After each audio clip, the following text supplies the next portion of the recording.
Olá, amigos do campo e da cidade. Sejam muito bem-vindos ao Horizonte Agrocast, um projeto da Pecuária PRM para ampliar os horizontes da produção rural. Eu sou o Pedro Rocha Marques, fundador da PRM Consultoria e criador do Horizonte Agrocast. Hoje falo diretamente dos estúdios da TV Santa Maria, aonde vamos abordar um tema muito interessante. Primeiramente, eu gostaria de cumprimentar o nosso convidado, Pierre Mattei. Seja bem-vindo, Pierre, um amigo de longa data, colega do ensino médio, e é muito interessante, depois de tanto tempo, a gente poder conversar e ver a trajetória que esse grande amigo trilhou, e a gente vem acompanhando graças às redes sociais, e tenho certeza que esse bate-papo vai ser muito enriquecedor aí, porque a quantidade de conteúdo que esse amigo tem não é brinquedo. Seja bem-vindo, amigo. Muito obrigado, Pedro. Olá a todos os amigos e amigas. É um prazer enorme estar aqui com vocês no Horizonte Agrocast. Parabéns, Pedro, pela iniciativa, belíssimo trabalho. E estou duplamente feliz, né? Primeiro, por estar participando e, por segundo, estar aqui na presença do amigo. Como tu bem falou, o colega, né, dos tempos áureos de Leonardo da Vinci em Porto Alegre. Que tempo bom, né? Com certeza. E muito feliz de revê-lo.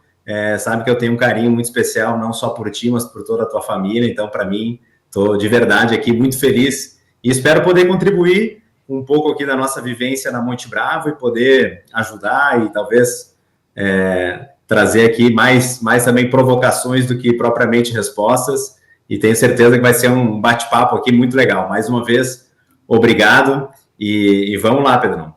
Beleza, que legal, Pierre. É uma honra e saiba que o meu carinho por ti e pela tua família também é recíproco. Obrigado. Bom, falando do episódio 36, é o episódio intitulado Pierre Mattei, o nome do nosso convidado, da estabilidade do Banco do Brasil à liderança da Monte Bravo, empresa na qual ele fundou junto com seu sócio Felipe Portela. Podendo falar um pouco do currículo do Pierre, para depois citar os nossos patrocinadores, o Pierre é natural de Sarandi, iniciou a carreira no Banco do Brasil aos 18 anos, precoce, após a aprovação no concurso. 2 anos depois, ele preferiu deixar a estabilidade para empreender como agente autônomo de investimentos. Em 2010, junto com Felipe Portela, sócio dele até hoje, fundou a Monte Bravo Investimentos, que nasceu em uma pequena sala aqui na cidade de Santa Maria, onde estamos gravando esse programa. Sobre a sua liderança e dos seus sócios, a Monte Bravo evoluiu de uma assessoria para se tornar uma corretora independente. Hoje, com mais de 45 bilhões sob custódia. Tenho certeza que esses números eles servem mais como impacto, mas durante a conversa, seguramente o Pierre vai nos contar de alguns episódios que sim, até hoje, marcam a trajetória e marcam a história da Monte Bravo Investimentos. Defensor do modelo fee-based, que é uma remuneração por taxa fixa sem conflito de interesses, também vamos aprofundar isso, que pelo que vem acompanhando no setor financeiro, a Monte Bravo é tida como uma referência nessa metodologia, e vem sendo responsável por angariar mais clientes e clientes satisfeitos dentro da sua empresa. Atua na expansão da empresa em áreas estratégicas, como crédito privado, crédito no agro e a parte de infraestrutura também. Entrevistados já por veículos como a Forbescast, Newsfeed e Brasil Journal, onde compartilha a visão sobre o futuro do mercado financeiro do Brasil. Currículo pesado do convidado e com conteúdo, como eu mencionei. Agora, vou falar um pouco dos nossos apoiadores. Diamaju Distribuidora, com logística própria em mais de 5 mil produtos nas linhas agropecuárias, veterinárias e pet, para os 3 estados do Sul, Rio Grande do Sul, Santa Catarina e Paraná. Um grande abraço à família Casagrande. Frigorífico Pinhal, dos irmãos Salvati, de Santo Augusto, atua no setor de açougues e frigoríficos e uma relação muito interpessoal com quem fornece animais para essa carne de qualidade. Accelerated Genetics, há 27 anos no mercado nacional, comercializando sêmen bovino nacional e importado, além de material de inseminação artificial. Um abraço, Guilherme Lourenzen. Ouro Fino Saúde Animal, reimaginando a saúde animal. Um abraço, Rodrigo Toqueto, Ayrton Lorenzoni, Eduardo e Henrique. Agropecuária Moresco, há 30 anos plantando confiança e colhendo resultados. Fábrica de rações, concentrados, núcleos e sais minerais. Um abraço à família Moresco, Grande Robe e Vanderlei. MSD Saúde Animal, que tem o propósito de melhorar o bem-estar das pessoas e a saúde dos animais. Um grande abraço, JP Ritter. E Veterinária Marxinal, solução do pet ao pasto. Nosso maior patrimônio é a satisfação do cliente. De Itaqui, mas com entrega em toda a fronteira oeste. Contato permanente com os proprietários Paulo e Sérgio.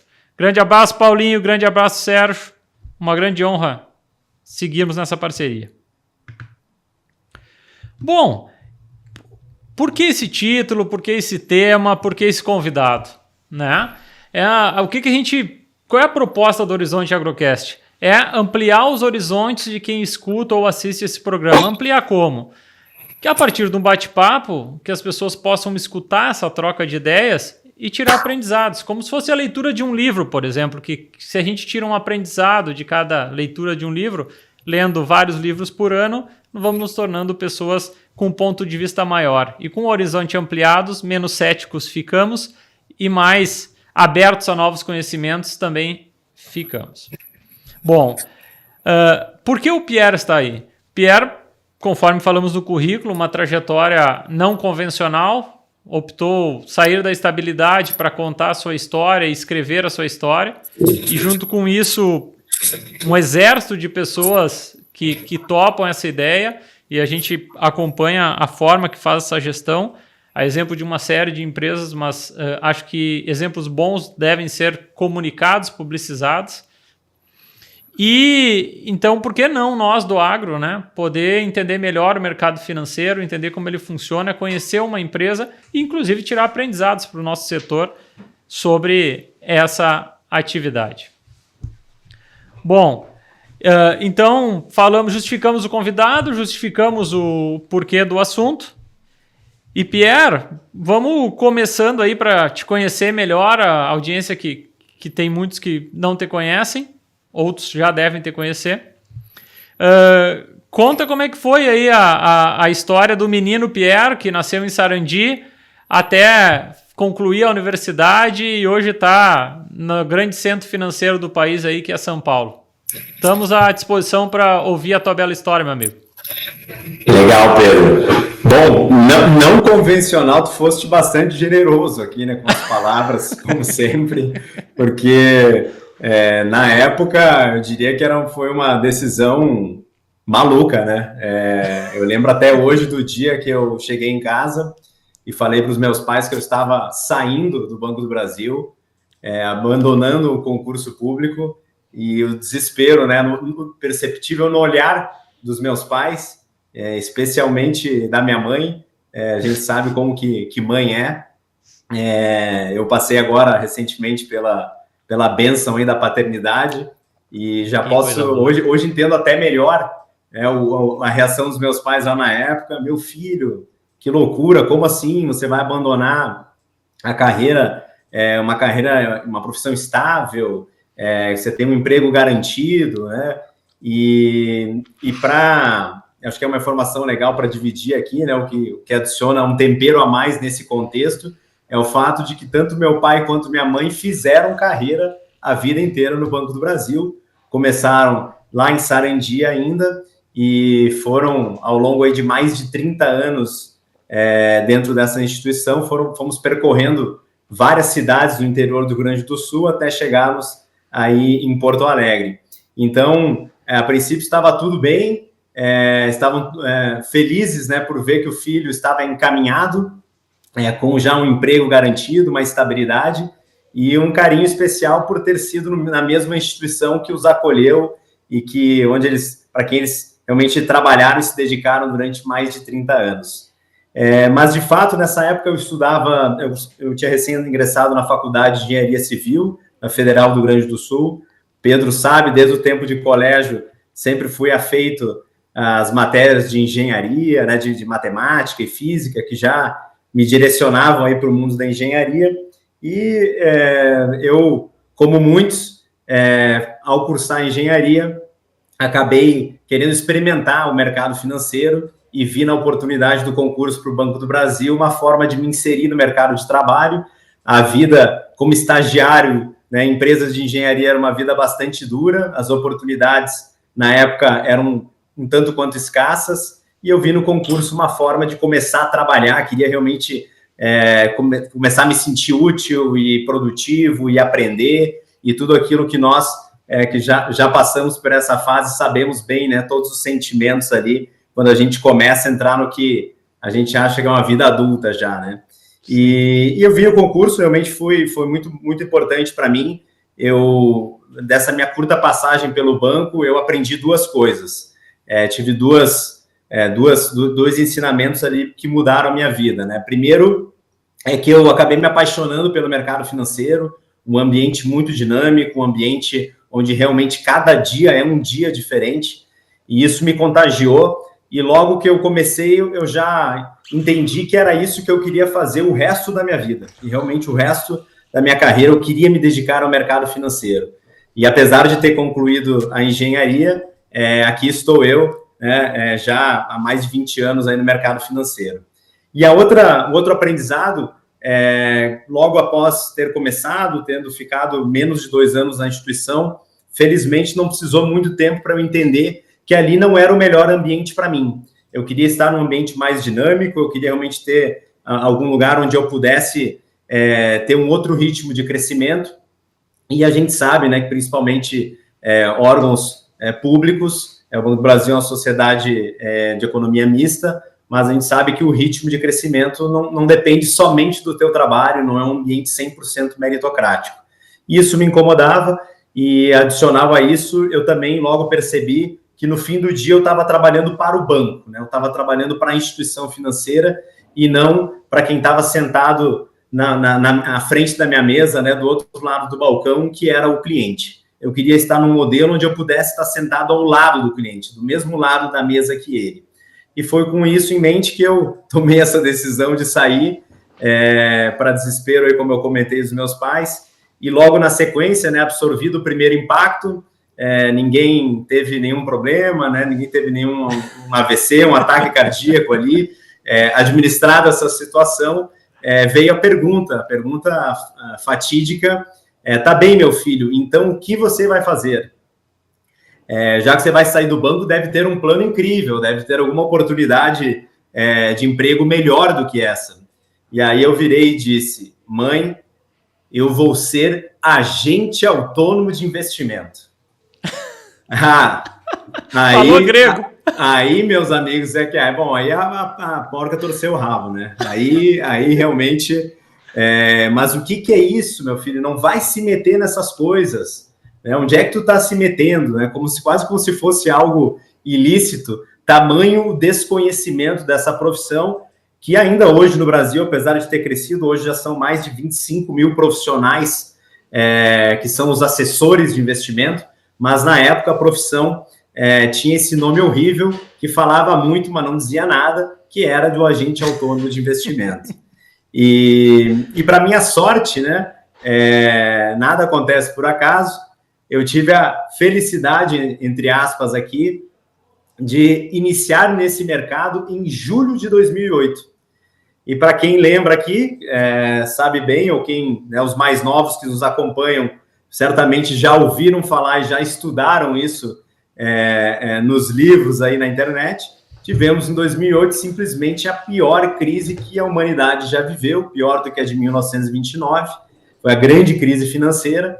Em setembro daquele ano foi quando realmente eclodiu a crise, com a quebra de um banco famoso, um banco de investimento que era Lehman Brothers, nos Estados Unidos, e 1 mês, 2 meses antes, estava eu lá me lançando numa nova profissão, numa nova empreitada, mal sabendo que entraríamos realmente no na pior tormenta aí que o mercado já viveu. Então, para ajudar, ainda tive esse vento contrário aqui, mas que em nada abalou a minha convicção de que realmente havia uma oportunidade muito grande. Isso porque o investidor pessoa física, né? Tu comentou um pouco na tua abertura, Pedro, sobre questão de educação financeira, sobre aprender mais desse mundo, de conectar isso com o próprio mundo do agro, que é um mundo super relevante para a nossa economia.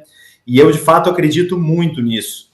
E naquela época, realmente, os investidores pessoa física, assim, a cultura de investimento, a cultura sobre o que fazer, como, né, sobre educação financeira, sobre alternativas de investimento, realmente era um nível muito baixo. Isso, felizmente, essa realidade tem mudado, muito por conta do trabalho, dessa força dos assessores de investimento, que estão presentes hoje, não só nas principais cidades do Brasil, mas em várias cidades do interior. A gente sabe que esse Brasilzão é muito grande, né? Temos aqui um potencial enorme como nação, e eu acho que o trabalho do assessor, ele dá essa capilaridade, ele consegue levar realmente para todos, para os mais variados cantos do Brasil, educação financeira, e isso permeia muito o nosso trabalho. Então, sempre acreditei nisso, que a pessoa física ia precisar de ajuda, em algum momento ela ia se dar conta disso. Sempre acreditei que as pessoas precisavam do nosso trabalho, elas só não sabiam disso ainda. E aos poucos a gente conseguiu, fomos trilhando essa trajetória, até que em 2010 começamos a Monte Bravo, eu e o meu sócio Felipe Portela. Você está aí na TV de Santa Maria, uma cidade que tem todo o nosso carinho. Eu faço aniversário 17 de maio, o mesmo dia que a cidade comemora. Mais uma feliz coincidência aí da vida. E o meu sócio, que é aí de Santa Maria, foi aí, inclusive, o nosso primeiro escritório, uma terra que nos acolheu tão bem e que até hoje fazemos questão de manter a nossa operação. Aí hoje já estamos presentes em 10 cidades. A nossa matriz fica aqui em São Paulo, onde eu já resido há alguns anos, mas temos até hoje o nosso escritório aí, dado realmente o carinho que temos e que a cidade também tem por nós. Então, começamos em 2010, e aí dando um salto no tempo para a gente poder aprofundar. Monte Bravo, como você já colocou, hoje é uma corretora, somos uma das maiores corretoras independentes do Brasil, independente porque não temos nenhuma vinculação, não participamos de algum conglomerado financeiro, de um banco, e estamos aí já hoje com a responsabilidade de gerir 45 bilhões de reais, obviamente um montante aqui expressivo que nos orgulha muito, e sempre aqui cientes da responsabilidade, mais do que o número em si, são o número de famílias e pessoas que dependem, né, que contam com o nosso trabalho. Hoje já são mais de 20 mil clientes espalhados também pelo Brasil inteiro. Então, esse é um pouco... eu sei que a gente vai falar aqui sobre empreendedorismo, né? Isso também, a tua história é muito legal. Eu nunca me imaginei empreendendo, sendo muito sincero aqui. Eu venho, como eu comentei, de uma família que pregava ali a cartilha tradicional, vai no colégio, aí vai no colégio passar no vestibular, conseguir realmente fazer uma faculdade, obter um emprego, de preferência num concurso público, e eu acabei sendo, em algum momento, aqui uma ovelha desgarrada aqui da família, e decidi me lançar nesse mundo do empreendedorismo, mas realmente, assim, era algo que tinha uma pulga atrás da orelha que me dizia que eu tinha que fazer algo diferente, e tive a felicidade nessa jornada de ter muita sorte e também de ter encontrado as pessoas certas, que isso é uma fórmula que não interessa se a gente está falando do mercado financeiro, do agro, da construção, de qualquer ramo. Você está ao lado com as pessoas certas, isso que faz toda a diferença. E eu tive aqui a felicidade de ter muito apoio dentro de casa, com minha família, com os meus amigos, com então minha namorada na época, hoje minha esposa, todo mundo ajudando, e também, né, não só o meu sócio e outras pessoas que foram se juntando ao nosso time, hoje um time já de mais de 500 colaboradores. Muito legal, Pierre, muito legal. Pierre, dentro do que comentaste, algumas curiosidades que são minhas, mas podem ser, acredito que também da audiência. Bom, tu fizeste tua trajetória de colégio e graduação em Porto Alegre. Por que o primeiro escritório da Monte Bravo foi em Santa Maria? Isso foi uma questão temporal. 2 meses depois, a gente tinha o escritório em Porto Alegre. Na época, quando nós começamos, nos unimos, eu e meu sócio, eu vinha de um projeto que não tinha dado certo, né? Acho que, como boa parte dos empreendedores, a gente não acerta de primeira. Eu comecei um empreendimento, uma sociedade com outras pessoas em 2009 a 2010, uma empresa de agentes autônomos de investimento, e esse projeto durou 1 ano e meio. Depois de 1 ano e meio, cada sócio quis ir para um lado e nós decidimos descontinuar a sociedade. E foi nesse ínterim que eu conheci o Portela. Ele tinha recém entrado nesse projeto a convite meu, e logo depois, é uma história que ele gosta bastante de contar. Aliás, já fica o convite aqui para, tendo a oportunidade, ele vir aqui contar a história dele. Com certeza. Também. É muito legal, ele é um cara nota 10, e ele tinha recém entrado nessa empresa do qual eu era sócio, e 4 meses depois, eu tive que dar notícia para ele de que todo aquele sonho que eu tinha vendido para ele já não era mais possível, porque a empresa estava sendo descontinuada. E é engraçado como as coisas são. Eu conheço, assim, a Monte Bravo, eu brinco, temos comer muito feijão com arroz ainda pela frente, tem muita coisa, muito trabalho, mas assim, as probabilidades da gente ter chegado até aqui, elas eram as mínimas possíveis. Nós montamos a Monte Bravo em maio de 2010, e eu havia conhecido o Felipe, ele em Santa Maria, eu em Porto Alegre. Eu havia conhecido o Felipe poucos meses antes disso, e decidimos se unir para começar um empreendimento juntos, e aqui estamos, né, passados 15 anos, com uma parceria que eu me orgulho muito. Então, foi assim, sem dinheiro, sem clientes, numa salinha em Santa Maria, de um tão escritório de contabilidade que havia desocupado esse espaço. Começamos lá com móveis de segunda mão, com computadores usados, e aí 2 meses depois, aí sim, conseguimos montar um pequeno escritório em Porto Alegre, onde eu residia, para que a gente começou contrariando todos os manuais aqui de administração. Não tínhamos dinheiro, não tínhamos cliente, e já tínhamos 2 custos fixos, o escritório em Porto Alegre e o escritório em Santa Maria, que, embora escritórios pequenos, já representavam custos. Então, foi realmente um início, uma jornada e tanto aí, mas acho que isso aos poucos também vai nos moldando como empreendedor. Eu sempre falo que a escassez, ela é uma bênção, né? Nesse momento que a gente realmente aprende, que a gente vai além, que a gente vê que dá para se desafiar muito mais. E foi exatamente isso que aconteceu com a gente, e eu acho que as coisas aconteceram como eram para ser, e acho que graças a isso é que a gente conseguiu chegar até aqui.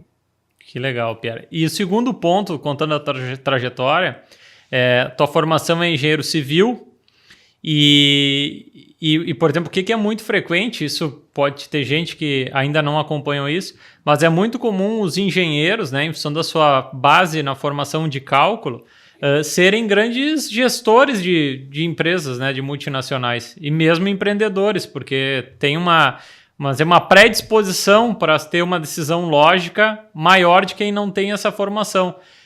Baseado nisso, Pierre, o quanto ter feito a engenharia civil te ajuda hoje nos teus negócios? Pedro, como tu bem colocaste, em especial no mercado financeiro, o que não falta são engenheiros.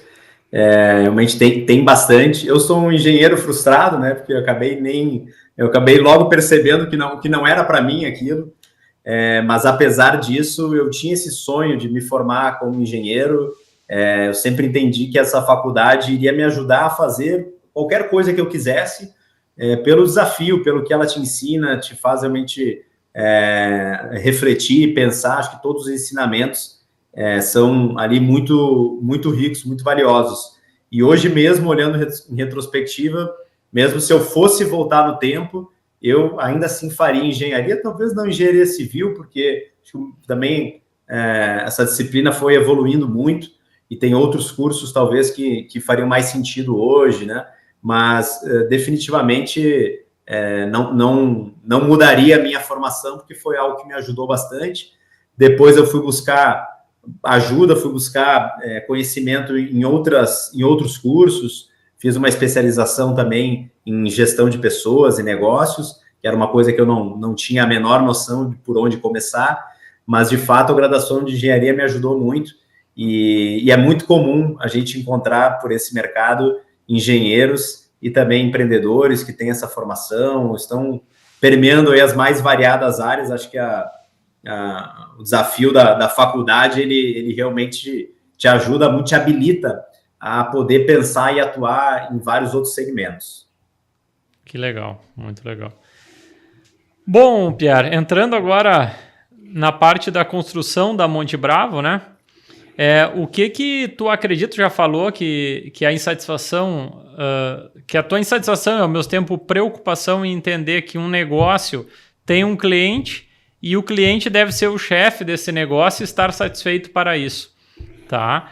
Baseado nisso, tu acredita que essa preocupação grande que vocês têm e presente, sejam com vocês, com os assessores e com os colaboradores da Monte Bravo, é o que diferencia a Monte Bravo em relação ao mercado? Conversa um pouco assim como é esse mantra que tu, o Felipe e a demais equipe falam sobre entender que o nosso patrão é o cliente e que ações a Monte Bravo faz para se diferenciar e sinalizar em relação aos demais concorrentes. Perfeito, excelente pergunta e tema. A gente mais do que nunca está numa era do cliente. Isso vale para qualquer segmento, para qualquer setor. Depois de talvez muito tempo, não há um segmento que eu olhe e não veja que realmente o poder de decisão de fato está na mão do cliente. Isso não era uma verdade no mercado financeiro, por exemplo. Vamos só lembrar como é que a gente investia lá atrás, há 15, 20 anos atrás. A gente abriu uma conta em algum banco, geralmente algum dos principais bancos, conversava com o gerente, e se ele falasse que o melhor era deixar na poupança, ou era melhor investir no produto A, B ou C, era isso que a gente ia fazer. Havia uma disparidade de informação muito grande, e havia uma falta de ferramenta para você comparar e realmente ver se aquilo era o melhor para você como cliente, né? Então, eu ia no banco, pegar o exemplo do Banco do Brasil, tinha lá os produtos do Banco do Brasil, só vendia produtos daquela casa, e por mais que eu soubesse que atravessando a rua, ele indo num outro banco poderia ter uma condição melhor, eu não tinha como oferecer isso, eu tinha que oferecer o que era o produto do banco. Isso perdurou durante muito tempo, e foi aí que começou, exatamente nesse momento que a Monte Bravo nasceu, coincidentemente. Nós tivemos aqui no Brasil o advento das plataformas de investimento, aí como principal expoente a própria XP Investimentos, que também é uma empresa nascida no Rio Grande do Sul, e que trouxe para o Brasil um modelo que realmente disruptou todo esse cenário de domínio dos bancos. E a gente nasceu bem nesse momento, e uma das nossas provocações para começar, acho que o empreendedor, ele sempre tem que ter na cabeça realmente uma dor que ele queira resolver. Ele tem que pensar um problema, ele tem que se apaixonar por esse problema, e aí, a partir disso, realmente pensar como é que ele pode ajudar a resolver isso, a solucionar esse problema, seja parcialmente ou integralmente. E foi isso que nos motivou a começar a empresa. E aí, de novo, o ponto da escassez. Quando nós começamos o negócio, nós não tínhamos cliente. Pedro, nem meu pai e minha mãe queriam ser clientes. Seu Carlito não era ficha 1? Seu Carlito, Dona Terezinha, tu conhece bem, nem eles queriam ser cliente. Não que mudasse muito, né, a nossa situação, mas pelo menos seria um apoio moral, né? Pelo menos a família tá ali abrindo conta e tal. E a mesma coisa do lado do Felipe.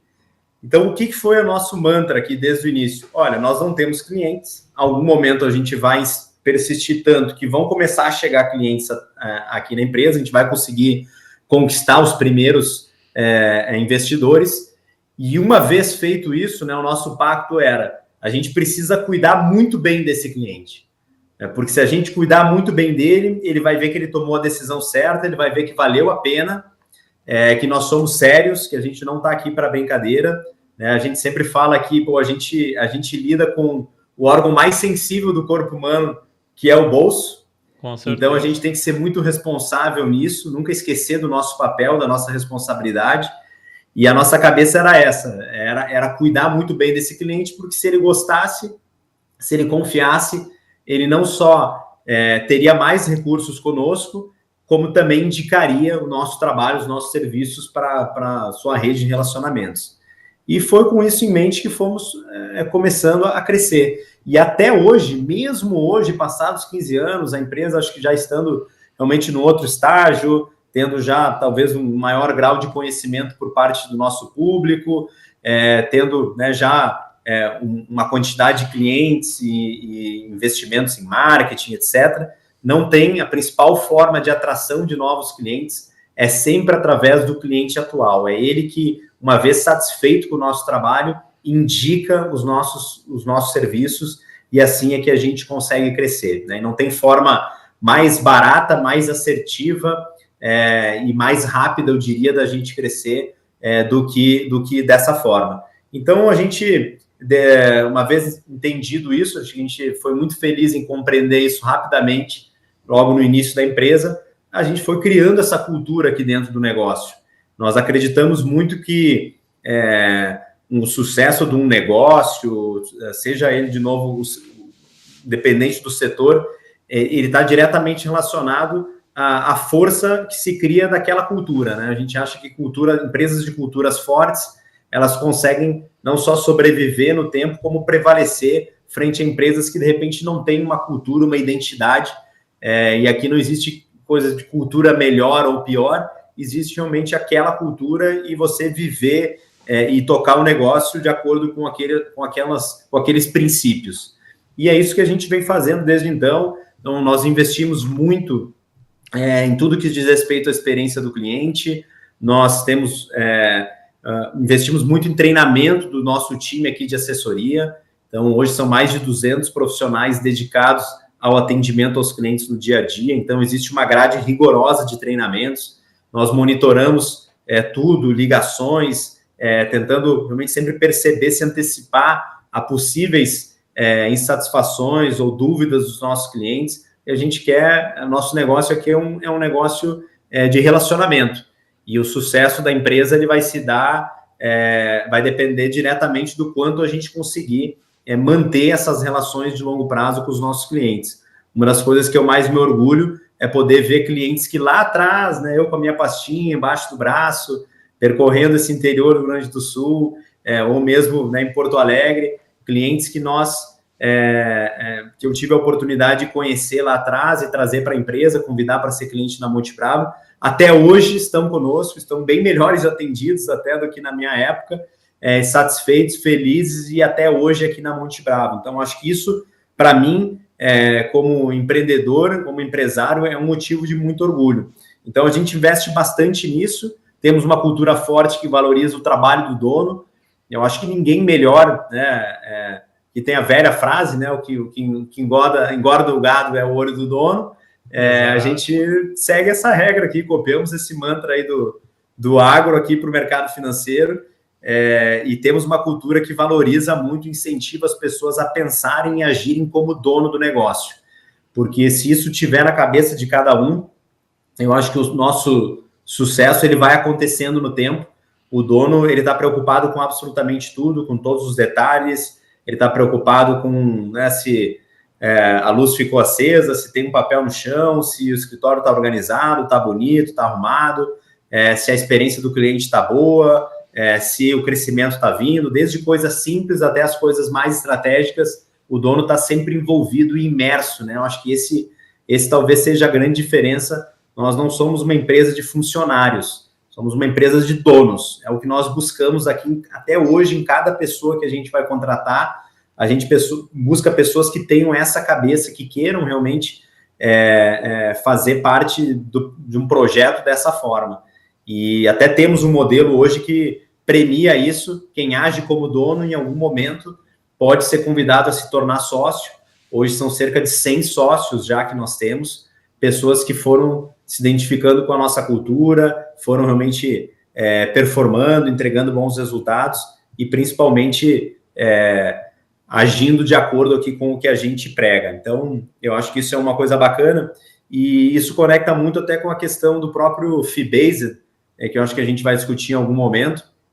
A gente acredita muito nisso, que esse é o melhor modelo para a gente se relacionar com os nossos clientes, porque realmente aí fica muito claro quem me remunera, né? Acho que a quem você serve está diretamente relacionado com quem te remunera. Aqui, a partir do momento Pierre, Oi? Desculpa interromper teu raciocínio, mas deixa eu fazer 2 perguntas conceituais e a gente vai seguir no fee-based. Mas como o nosso público é muito amplo, vamos primeiro explicar 2 coisas. O que o assessor de investimentos faz? Perfeito. O papel do assessor de investimentos, além de prospectar clientes, convidar clientes, trazer clientes para o negócio, ele passa muito por construir uma relação como construímos com os nossos médicos de confiança, com os quais a gente abre a nossa vida, a gente leva todo o nosso, todos determinados problemas que a gente queira tratar, e a partir disso o médico faz todo um diagnóstico para nos indicar um tratamento e um posterior acompanhamento disso. Essa é um bom paralelo aqui com a nossa profissão. O nosso trabalho é entender o Pedro, hoje, ele tem esse contexto de vida, ele tem essa profissão, é um empreendedor, tem essa estrutura familiar, ele está num ponto A e deseja, ao longo dos próximos anos, chegar no ponto B. E aí é que a gente ajuda aconselhando o cliente não só nos seus investimentos, quais são os investimentos mais adequados, pensando nos mais diferentes bolsos e objetivos que nós podemos ter.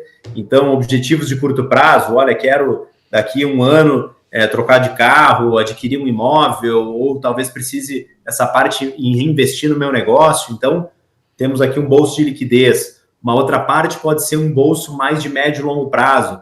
Um outro bolso pode ser pensando na aposentadoria, né? Poxa, não, essa aqui é uma estratégia que eu quero construir, ou pensando nos meus próximos 30 anos aqui, e realmente onde eu possa ter um colchão que seja suficiente para eu viver de renda e manter o meu padrão, minha qualidade de vida, não só minha, como da minha família. Então, ter esse tipo de conversa, ajudar o cliente no seu planejamento financeiro, ajudar a conectar a esse planejamento todas as soluções que o mercado financeiro oferece. Hoje o mercado dispõe de N alternativas, o mercado evoluiu muito ao longo dos últimos anos, existem diversas alternativas, não só no Brasil, como até investimentos no exterior, que é algo que está cada vez mais falado, é cada vez mais importante essa agenda, a gente abrir os horizontes aqui, abrir a mente para a importância da gente ter uma parte dos nossos investimentos fora do Brasil. Isso renderia até uma conversa só sobre isso em algum momento, porque faremos. É um tema muito legal, né, da gente ter essa cabeça de diversificar patrimônio em outros mercados, em outras moedas, em moeda forte, que é o dólar. Então, a gente ajuda nisso tudo, pensar no planejamento patrimonial, pensar no planejamento tributário, no planejamento sucessório, que é algo também que é muito importante, como que a gente não só acumula melhor o nosso patrimônio, usufrui dele aqui na nossa vida, mas também pensar na perpetuidade disso, né? O que cada cliente aqui deseja construir e deixar como legado. Essa é uma conversa que o assessor tem, uma conversa riquíssima, e a partir disso, aí sim, a gente vai olhar quais são as melhores soluções de investimentos, ajudar o cliente. E lembrando que o mercado é muito dinâmico, né? O nosso cliente, ele é médico, advogado, empresário, engenheiro, ele é do agro, ele está ali 100%, às vezes mais até 200% dedicado ao seu negócio, à sua atividade profissional, ou à sua família, e ele não tem tempo, muitas vezes, ou conhecimento para poder realmente navegar e usufruir de todas as soluções que o mercado financeiro pode proporcionar. E é aí justamente que a gente entra. Então, sempre falo muito para a nossa turma aqui, mais do que dar mais rentabilidade para os nossos clientes, nós temos que dar tempo e tranquilidade. É isso que a gente tem que ser capaz de gerar para eles. Então, esse é o papel do assessor de investimentos. Ele é a pessoa que conhece muito bem o seu cliente e ajuda ele, né, não só no diagnóstico inicial, mas em toda essa caminhada ao longo do tempo. Por isso que a gente fala aqui que realmente é uma verdadeira maratona o nosso trabalho, né? Não é uma corrida de 100 metros, realmente é uma maratona aqui, e é isso que a gente se propõe a percorrer essa maratona junto com o nosso cliente. Que legal, essa frase que usaste, Pierre, olha que coincidência. Eu uso muito com os clientes a parte que a pecuária é uma maratona e não uma corrida de 100 metros. Exatamente. Se aplica muito bem. Frase.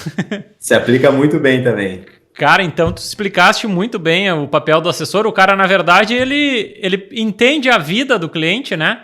E as demandas que ele tem e a partir disso faz um planejamento financeiro para aquele recurso, o dinheiro em si, passa a render de melhor forma, segura e que possa dar um conforto a médio e longo prazo para ele, né?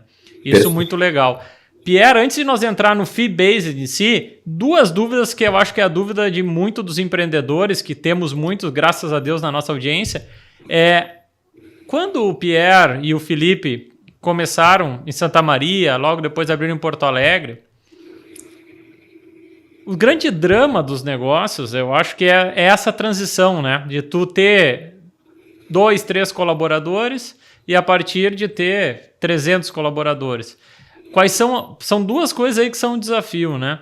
Primeiro, entender qual é a cultura do meu negócio para eu poder disseminar para esses colaboradores e qual é o melhor perfil de cliente que se adequa a essa cultura. Como que o Pierre, o Felipe e a Monte Bravo conseguiu achar isso? Foi um desafio grande, vamos dizer, muita batida de cabeça ou não? Logo vocês entenderam qual era a cultura e quem era o cliente que fluidamente, como a gente, por exemplo, na consultoria, a gente fala, no início do trabalho da consultoria, a gente às vezes, em vez de fazer assessoria ou assistência técnica, a gente fazia insistência técnica. Né? Tu tinha que convencer o cara. Hoje eu comento, quando vem alguém interessado no serviço da PRM, consultoria é que nem terapia, cara. Eu não tenho que te dizer que tu precisa. Tu tem que saber que tu quer. E aí, quando começar o trabalho, deixa rolar. Eu não tenho que ficar convencendo muito. Entendeu? Deixa rolar e monitora resultado. Se o resultado previsto ou parte do previsto está sendo atingido, seguimos o jogo. Caso contrário, reavaliamos a estratégia. Comenta aí para nós, Pierre, por favor, como é que a Monte Bravo, como vocês conseguiram entender, porque queira ou não, hoje é fácil, não é fácil, mas hoje está mais maduro isso, mas teve toda uma construção, né? Perfeito, teu ponto é ótimo, essa da insistência técnica eu adorei aqui, já anotei, já vou incorporar aqui também, as coisas boas a gente tem que copiar, né? Com certeza. Sem vergonha nenhuma. Mas isso é muito fato, Pedro, acho que a empresa do estágio 0 ao 1 é uma coisa, muitas vezes é um perfil de cliente, um conjunto de habilidades que o empreendedor tem que ter. A empresa do estágio 1 ao 10 são outras, concorda? Já é um outro momento da empresa, a empresa já não é mais aqueles, talvez, 10, 20 funcionários que você conhece todo mundo, sabe o nome da família, do cachorro, sabe onde mora, o endereço, já é um outro estágio. E depois a empresa no estágio de 10 a 100, então nem se fale, realmente se faz necessário por parte do empreendedor outro conjunto de habilidades, muitas vezes completamente diferentes. É por isso que é muito comum a gente pensar na profissionalização dos negócios, muitas vezes acontece bastante em empresas familiares, são muito bem sucedidas durante uma primeira geração, uma segunda geração, mas em algum momento também se busca profissionalização de mercado, seja através de apoio de consultorias, né, como comentaste, seja, claro, até trazendo pessoas que tenham o perfil necessário para aquele estágio da empresa. Eu vi muito isso acontecer aqui, eu e o Portela, eu não chamo ele de Felipe, né, o Portela é meu sócio, nós falamos muito sobre isso, nós temos que aqui está constantemente se reinventando, se desafiando, porque o Pierre que foi útil para a empresa lá atrás, com a pastinha embaixo do braço, correndo atrás dos primeiros clientes, esse Pierre já acabou, né? Ele já foi, agora não adianta mais eu fazer isso aqui, que não vai ser a melhor forma, o melhor uso do meu tempo para ajudar a Monte Bravo nos seus próximos passos. E muitas vezes, para isso, a gente precisa se reinventar constantemente, né? Eu gosto muito da analogia de que nós somos que nem o iPhone, né? O telefone hoje ele não está toda semana com novas versões, os nossos aplicativos que a gente usa no dia a dia não estão tendo constantemente atualizações. Isso vale para a tecnologia e vale 100% para a gente também enquanto profissionais. Então a gente tem que estar sempre se atualizando, sempre melhorando a nossa própria versão, né? Senão em algum momento realmente a gente vai estar defasado e pode correr o risco de estar fora do jogo. Então, acho que esse é um ponto importante. E aí, a questão dos clientes, do foco, isso é muito legal. No início, nós atendemos clientes apenas pessoa física, clientes de varejo e clientes que queriam investir em renda variável. Era isso que a gente fazia naquela época. Aos poucos, a gente fomos aprendendo, nada como e aprender fazendo. Acho que isso eu acredito muito, né? Se aprende mesmo fazendo, botando a mão na massa, e aos poucos fomos conseguindo ser útil para outros públicos, fomos ingressando no mercado de alta renda, fomos conseguindo conversar com os nossos clientes sobre renda fixa, sobre previdência privada, sobre seguros, sobre planejamento financeiro que eu comentei, sobre planejamento sucessório. Fomos adquirindo novas habilidades no nosso discurso aqui no nosso repertório, e com isso fomos chegando em outros clientes de alta renda, clientes do que é o segmento private, né, que é o chamado realmente os indivíduos que têm maior volume de recursos no mercado financeiro, e hoje conseguimos atender indivíduos e famílias realmente com um altíssimo poder aquisitivo, e também, de alguns anos para cá, reforçamos muito a nossa atuação no próprio segmento de pessoa jurídica, que era algo que, alguns anos atrás, nós não atuávamos. Então, isso tudo foi fruto ao longo do tempo. Talvez se a gente quisesse ter nascido já tentando fazer um pouco de tudo, acho que a gente talvez não teria tido o tempo necessário para poder realmente aprender, amadurecer e conseguir criar uma proposta de valor que, de fato, ajudasse o nosso cliente. Então, hoje, a parte de pessoa jurídica, a parte do mercado de capitais, isso é um tema muito interessante. Acho que a gente vai falar um pouco sobre aqui, tendo espaço na nossa agenda. O mercado de capitais vem se desenvolvendo muito e cada vez mais ele está acessível aos mais variados setores e tipos de empresa, né? Algo que, quando a gente falava em captar recursos no mercado financeiro, a gente pensava que era algo só para grandes empresas, assim como investir bem era algo que a gente associava somente a grandes fortunas. Hoje a realidade já é completamente diferente. E nós temos muito, muito orgulho em poder estar participando dessa evolução do mercado. Então, hoje nós conseguimos ajudar os nossos clientes em vários segmentos. Dado essa evolução das nossas soluções, a gente também passou a atender outros perfis de público que nós não atendíamos lá atrás. Então, acho que é tudo parte de uma jornada e que a gente tem que ir entendendo que assim, tudo é passo a passo, né? Tijolinho a tijolinho, é tudo uma jornada de construção. Eu sempre falo para a turma aqui, olha, turma, a gente tem que estar hoje muito melhor do que nós estávamos, né, há 5 anos atrás, temos que estar melhor do que a gente estava há 1, 2 anos atrás, e temos que estar um pouquinho melhor, um pouquinho que seja melhor do que a gente estava semana passada. Se a gente conseguir fazer isso com consistência ao longo do tempo, acho que a gente vai chegar longe. Cara, que fantástico isso. É isso que tu falou, tu vê como as semelhanças, né? Eu, há 15 anos atrás, quando nasceu a metodologia da PRM, eu começo a gerir uma fazenda do grupo da nossa família, em Manuel Viana.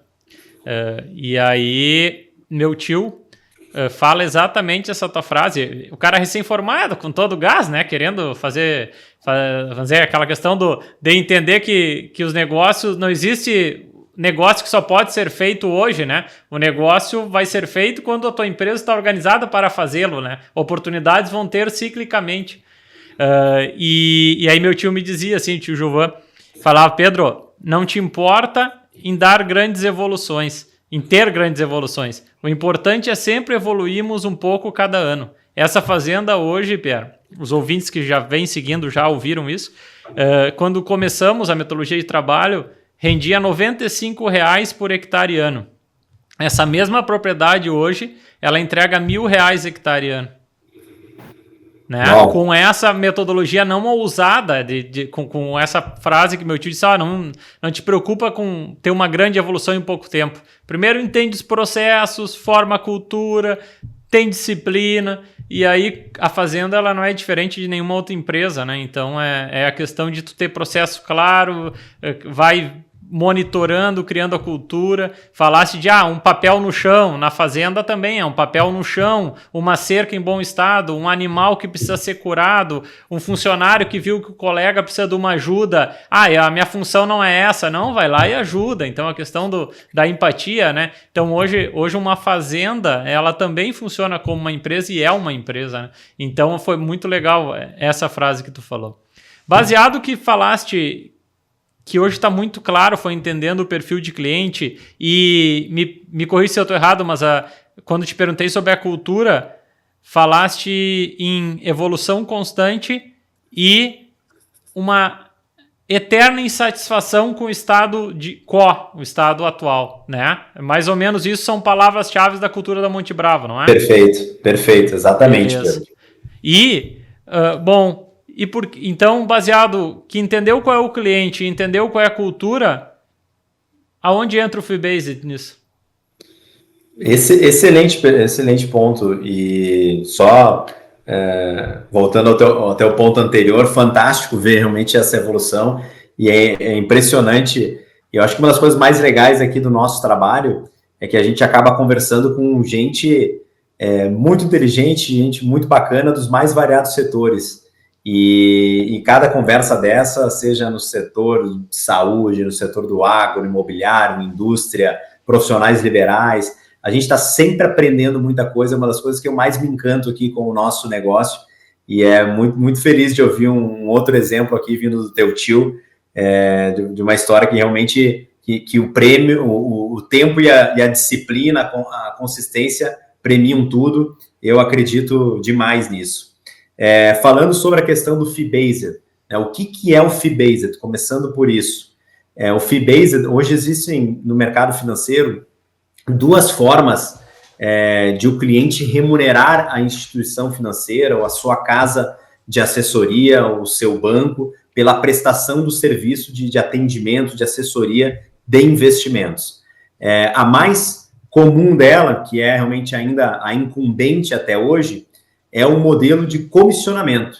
É um modelo no qual, uma vez que o cliente investe num determinado fundo, ou ele compra um determinado tipo de renda fixa, ou investe numa ação, ele está pagando algum tipo de comissionamento, ele está pagando alguma taxa por transação. Então, ele é um modelo que é o que a gente chama transacional. A cada movimentação, a cada investimento que eu faço, eu tenho ali um determinado custo associado, que é a remuneração de quem de toda a cadeia, né? Do banco, da corretora, do seu assessor de investimentos, do seu gerente de contas, né? O gerente bancário. Então, aí é que é a origem de tudo. Porém, existe um outro formato que, embora seja uma novidade aqui no Brasil, e nós, como Monte Bravo, estamos nos propondo né, assim, talvez seja pouco presunção da nossa parte, mas a gente acredita demais nisso. A gente acredita genuinamente que esse é o caminho, então a gente está se propondo realmente a puxar a dianteira aqui, que é um modelo em inglês aqui, Fee-Based. Eu não gosto muito das palavras em inglês, mas às vezes no mercado financeiro a gente acaba tendo que recorrer a elas, mas que é um modelo nada mais, nada menos do que uma taxa fixa. Quando o cliente estabelece uma relação, de novo, com a sua corretora, com a sua empresa de assessoria de investimentos, nesse modelo de taxa fixa, essa lógica ela muda. O cliente passa a remunerar um percentual fixo sobre o seu patrimônio, 0,5%, 0,6%, 0,7%, 0,8%, 1%. Aí cada casa é uma casa. Uma taxa fixa, um percentual fixo sobre o seu patrimônio, para que essa casa e esse profissional façam realmente a gestão destes recursos. Nesse caso, não há qualquer ganho advindo de comissionamentos, como era no modelo anterior, né, no modelo ainda mais difundido no Brasil. O primeiro modelo, ele parece, numa primeira leitura, mais interessante, porque eu tenho o sentimento de que eu não estou pagando, eu não estou enxergando, na verdade, o quanto eu pago, então parece que eu não pago nada, parece que a minha assessoria é gratuita, mas nós todos aqui, né, sabemos muito bem que não existe almoço grátis. Então, de alguma forma, né, está sim ocorrendo custos e, consequentemente, uma remuneração.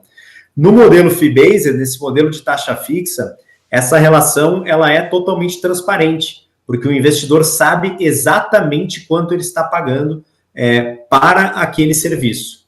E nesse modelo, nós acreditamos que há um alinhamento ainda maior dos interesses do cliente, né, entre cliente e assessor. Por quê? Porque nesse caso, a remuneração, a remuneração do assessor, a remuneração por quem presta o serviço, ela já está dada.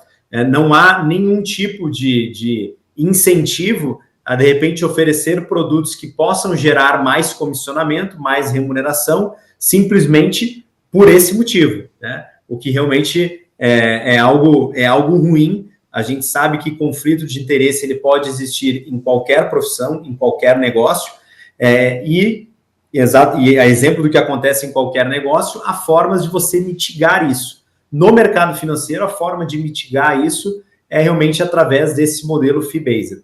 E como eu estava comentando, apesar de ser um assunto novo aqui no Brasil, é algo extremamente difundido lá fora, em países mais desenvolvidos, onde esse mercado de assessoria já é realmente uma realidade, realmente já está há alguns anos na frente, né, do Brasil. Então, no mercado americano, por exemplo, Pedro, só para trazer um dado aqui para a nossa audiência poder, né, trazer um pouco de número, em 2008, no mercado americano, que é a grande referência, né, para nós aqui no mercado financeiro, naquele ano, cerca de 10% dos clientes, dos investidores americanos, adotavam esse modelo de fee-based, de taxa fixa, com as suas empresas de assessoria.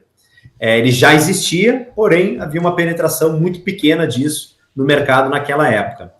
De lá para cá, esse modelo realmente cresceu exponencialmente. Hoje, mais de 72% dos mesmos investidores americanos, né, de todos os investidores e famílias americanas, já optaram e fizeram a migração para esse modelo, entendendo que esse modelo realmente é um melhor modelo, um modelo mais adequado de construir uma relação de longo prazo com o seu assessor, realmente ter um alinhamento, ter uma clareza, uma transparência e realmente ter uma melhor relação nesse tipo de prestação de serviço. E então, esse crescimento ele foi muito expressivo ao longo dos últimos anos.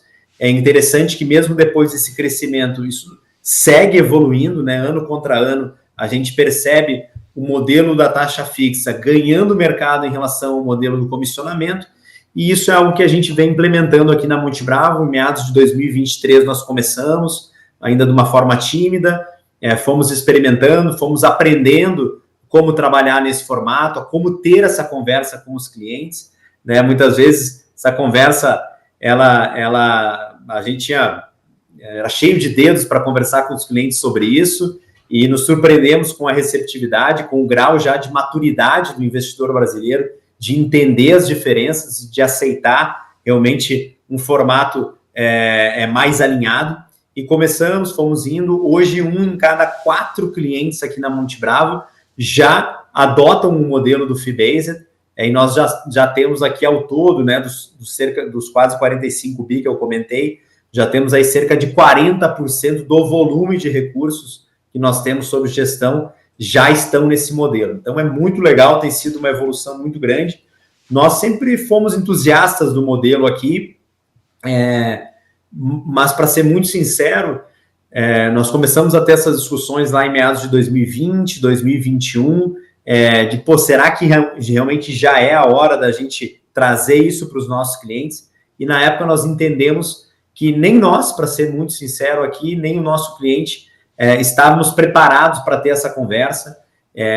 Eu acho que o fee-based ele nos leva numa jornada muito interessante de ter mais qualidade na prestação do serviço, afinal de contas, agora o cliente está pagando, né? Ele sabe quanto está pagando, ele tem realmente uma taxa fixa ali de remuneração, então, naturalmente, ele tem uma expectativa maior em relação ao serviço prestado, e eu acho que na época nós não estávamos maduros o suficiente, e nem o cliente que ainda estava nesse processo de descobrimento mais do mercado, de entendimento do mercado, das opções, e realmente agora, na nossa visão, chegou a hora, e por isso que nós estamos bastante empenhados em construir aqui uma corretora independente com foco na adoção nesse modelo, Pedro. Pierre, tu poderia exemplificar, por exemplo, eu aportei R$1.000, tá? E aí, se fosse no método tradicional, quanto esse cliente pagaria de comissão por assessor versus o fee-based? Só para... Acho que fica bem didático. Perfeito, Pedro.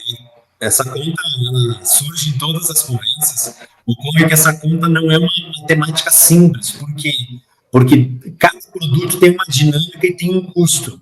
Então, dependendo do que o investidor vai comprar, esse custo pela transação pode ser mais caro do que o modelo do fee-based ou, eventualmente, até mais barato. Eu acho que esse modelo, ao longo do tempo, ele, em termos de custos, vão ter anos que o modelo do fee-based, de repente, ficou um pouco mais barato para o investidor, vão ter anos que, em algum momento, pode ter ficado um pouco mais caro. A nossa provocação aqui, o que nos brilha muitos olhos para trabalhar esse modelo, é menos essa questão de custo, se vai ser um pouco mais barato ou um pouco mais caro, se nós vamos ter mais rentabilidade no negócio ou menos, né? Hoje, né, ao fazermos essa virada, nós tomamos uma decisão que exigiu coragem da nossa parte, porque no curto prazo, empresarialmente falando, a nossa receita ela diminui, inclusive. Uhum.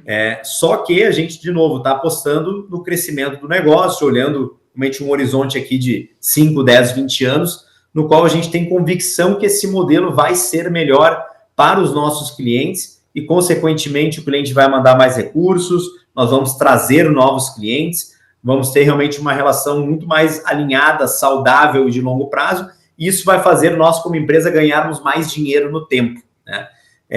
Então, essa questão do cliente, é muito difícil eu te dar uma resposta concreta, queria te dizer algo, mas depende do que ele vai investir. Mas Sim, eu acho que a questão aqui... do produto. Exatamente, depende do produto. Mas eu acho que aqui o mais importante é a pergunta seguinte, Pedro. É como que o cliente dorme mais tranquilo à noite. Se ele dorme mais tranquilo no modelo tradicional, não tem problema. O nosso serviço vai ser do mesmo nível, com o mesmo grau de dedicação, o mesmo empenho, com a mesma seriedade, estando num modelo ou no outro, né? Sim. O modelo que a gente prefere é realmente esse segundo, é o modelo do fee-based, porque se o cliente se ele vem para a empresa, tu concorda comigo, se ele vem para cá, abre uma conta, manda seus recursos, tira o dinheiro lá de um grande banco, né, para vir ser assessorado por nós, é porque ele já confia no nosso trabalho. Isso é fato. Só que ao estar no modelo fee-based, ele tem a garantia de que tudo que a gente falar para ele realmente reflete a nossa convicção de que aquilo é o melhor pensando nos interesses dele, né? Acho que esse modelo ele mata qualquer eventual dúvida em relação a isso, porque realmente ele sabe que a nossa remuneração é estritamente aquela e nós vamos estar sempre agindo e passando sugestões, recomendações que reflitam aquilo que a gente acredita ser o melhor para o cliente. Então, acho que ela muda um pouco a dinâmica e vai além dessa questão apenas dos custos. Desculpa te interromper, mas assim, vamos ver se... Me corrija se eu estiver errado. Bom, a remuneração é fixa, né? Então, vamos dizer assim, o cara tem o produto A. Aí, o assessor de investimento da Monte Bravo oferece um produto B, né? A partir disso, o cliente entende, bom, esse produto B realmente é melhor para a minha carteira de investimentos, porque...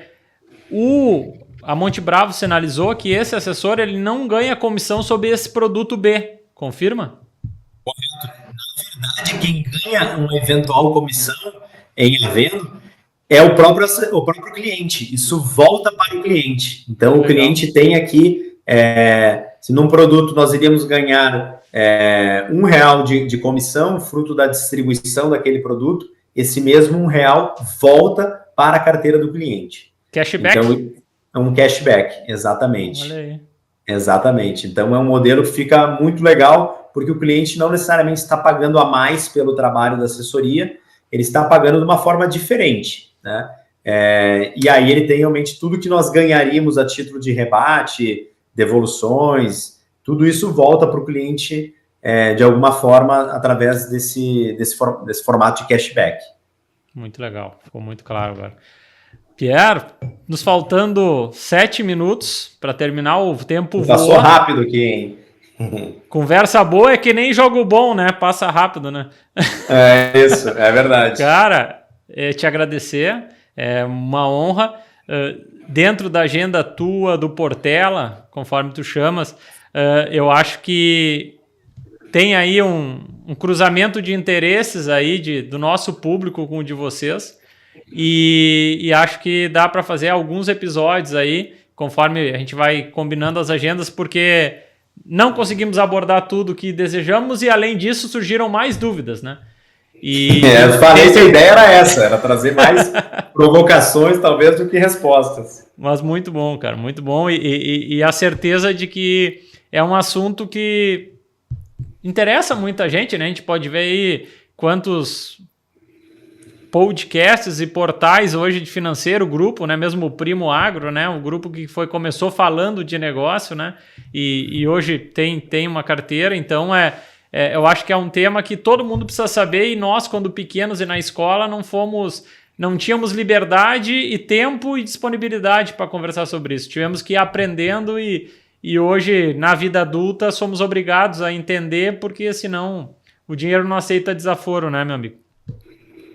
Com certeza, é uma das lacunas, mesmo hoje nos cursos de graduação, é comum, o profissional se forma, sai lá, a cada dia saem novos médicos aqui, e, por exemplo, e essa pessoa não sai com o mínimo de conhecimento necessário para como gerir, né, o seu negócio, né, o seu consultório, ter noções de finanças, ter noções de como fazer a gestão do seu próprio patrimônio.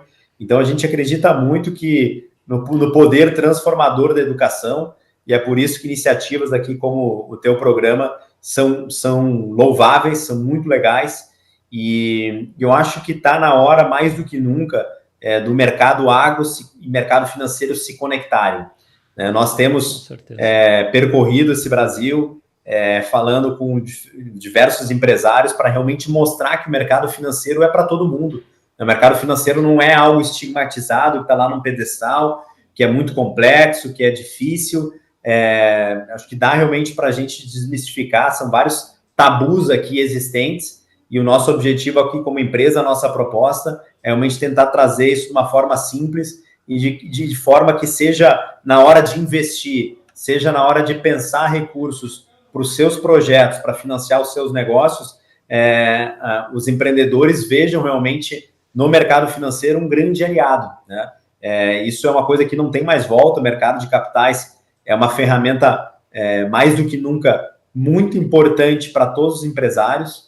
Esse mercado vai crescer, né? Ele já vem crescendo a ritmos bastante fortes ao longo dos últimos anos, então logo a gente tenha patamares de juros mais baixos também no nosso país. Eu tenho certeza que esse mercado vai decolar ainda mais. Então, seja na hora de investir, seja na hora de pensar realmente como alavancar, como crescer os seus negócios, eu entendo que saber como usar o mercado financeiro está próximo, e é total interesse nosso, né? Assim, apesar de estarmos aqui na Faria Lima, o que a gente gosta mesmo é de gastar a sola de sapato, de visitar os nossos clientes, os empresários, que é quem realmente fazem esse Brasil acontecer, né? E a gente acha que tem tanta oportunidade aqui no Brasil de construir realmente um ambiente muito melhor de negócios, um ambiente mais próspero, e que realmente a gente possa ter gerações ainda melhores aqui pela frente. Acho que esse é um pouco da nossa cabeça aqui como empresa, é isso que a gente vem se propondo a fazer, e fica realmente o convite aqui para a tua audiência, uma audiência cada vez, né, maior e cativa, de se conectar com o mercado financeiro, de procurar entender que realmente isso é para todo mundo e quem tiver conectado, eu tenho certeza que vai conseguir, inclusive, ter um diferencial frente a quem ficar um pouco mais avesso, ficar um pouco mais para trás nisso. Então, fica aí o convite também. Nós aqui da Monte Bravo, é claro, estamos super abertos à disposição de todo mundo aqui, que a gente puder ajudar, vai ser sempre um prazer. Beleza. Quem está ouvindo esse episódio, como é que pode fazer para buscar Monte Bravo, seguir o Pierre, dar um pouco os contatos e os caminhos aí?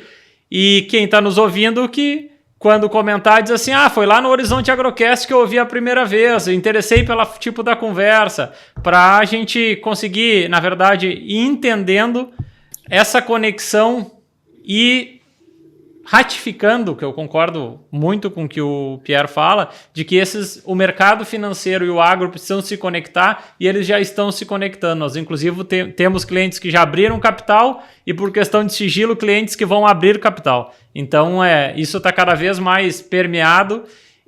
E diz aí, como é que seguem, aonde seguem, como é que procuram, como é que entram em contato com essa grande empresa. Muito legal, vamos ter que continuar esse papo agora, fiquei curioso aí, quem é que vai agora estou curioso aqui. Mas brincadeiras à parte, o nosso site montebravo.com.br, nas redes sociais, né, temos a nossa página no LinkedIn, somos bastante atuantes por lá também, e no Instagram, é claro, o @montebravo-corretora. E eu pessoalmente estou à disposição também, seja via rede social, também no LinkedIn ou Instagram, Pierre Mattei, e como de todos os canais aqui, a gente está 100% à disposição, aberto para poder ajudar, ter uma conversa, seja sobre qual for a dor aí que a nossa audiência estiver sentindo, a gente está aqui para servir mesmo, né? Esse é o objetivo da empresa, então podem contar conosco. Beleza, Pierre. Então esse foi o episódio número 36, né, onde pudemos abordar a trajetória do Pierre e da empresa Monte Bravo Investimentos. Sigam o Horizonte Agrocast no @Horizonte Agrocast no Instagram e TikTok. Esse episódio vai ser lançado na próxima quinta-feira no Spotify e YouTube do Horizonte Agrocast e Pecuária PRM. E agradecer mais uma vez a Veterinária Marxinal, de Amaju Agrícola, Frigorífico Pinhal, Accelerated Genetics, MSD Saúde Animal e Agropecuária Moresco e Ouro Fino. Um grande abraço. Mais uma vez, Pierre, muito obrigado, tá, por toda esse bate-papo. Seguramente faremos mais outros bate-papos. E um grande abraço, se ligue na rede, que novidades virão. E um grande abraço, uma boa semana a todos. Uma boa semana. Valeu!